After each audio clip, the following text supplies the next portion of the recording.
dans son livre al-Bari ببيان ما تضمنه شرح السنة l'imam al-Barbahari dans le tome 2 à la page 369 donc jusqu'à la page 370.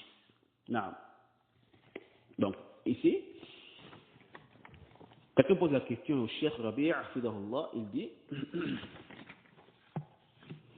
dit بعضهم يقول قاعدة من لم يبدع مبتدعا أو المبتدع فهو مبتدع غريب عن منهج السلف فما هو تعليق فضيلتكم على هذا الكلام. Donc le chef répond, il dit الإطلاق على من لم يبدع المبتدع فهو مبتدع فهذا ليس بصحيح لأن هذا قد لا يكون يعرف هذا ببدعته فلا يبدعه تورعا فلماذا تبدعه؟ أما إن كان يعرف المبتدع ويحبه ويواليه فهذا مبتدع. فهذا هو الفصل في هذه القضية.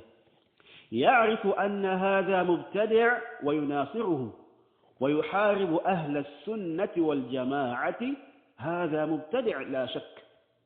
أما إنسان ما عرف أنه مبتدع فلا تبدعه فلا تطلق هذه القاعدة الذي تدرسه وتعرف أنه يوالي المبتدع وينافح عنه ويحارب أهل السنة من أجله ولأجل هذا الباطل هذا مبتدع ضال.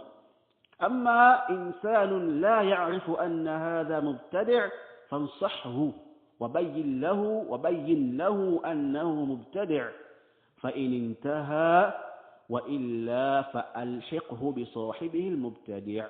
نعم. Donc, le cheikh ici, quelqu'un pose la question au cheikh Rabi' hafidahullah, il dit certains disent que la règle celui qui ne rend pas innovateur celui qui ne rend pas un innovateur ou l'innovateur devient lui aussi innovateur. Il dit que c'est une règle étrange à la voix des salafs. Quelle est votre annotation par rapport à cette parole? Le cheikh répond en disant rendre innovateur celui qui ne rend pas l'innovateur de manière inconditionnée n'est pas correct. Car il se pourrait que celui-là, donc celui qui ne rend pas l'autre innovateur, il se pourrait qu'il ne connaisse pas la personne pour son innovation. Il s'abstient de la rendre innovatrice par crainte. Et pourquoi veux-tu rendre une telle personne innovatrice? Donc, pourquoi veux-tu rendre innovateur celui qui ignore le cas de l'innovateur?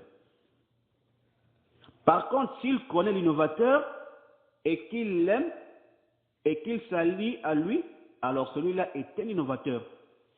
Et c'est ça qui marque la différence dans cette affaire-là. Vous voyez? Il connaît qu'un tel est innovateur et le secours et fait la guerre aux gens de la sunna, celui-là est aussi innovateur sans aucun doute. Mais quant à une personne qui ignore qu'un tel est innovateur, alors tu ne le rends pas innovateur et tu n'appliques pas cette règle sur lui. Celui que tu as étudié et que tu sais qu'il s'allie à l'innovateur et le défend et fait la guerre aux gens de la sunna pour cet innovateur-là, donc il fait la guerre aux gens de la sunna pour cet innovateur et pour le faux, alors celui-là est un innovateur. Hein? Il est quoi? Un innovateur égaré. Mais si une personne ne connaît pas que celui-là est un innovateur, alors conseille-la. Et éclaircis-lui que celui-là est un innovateur. Soit il cesse et arrête après le conseil, ou sinon, annexe-le à son compagnon innovateur. Ouais, donc le chef veut dire ici quoi? Que s'il n'arrête pas après tous ces conseils et éclaircissements, alors en ce moment applique la règle sur la personne. Vous voyez? En ce moment applique la règle sur la personne. Donc, tu rends la personne innovateur. En ce moment,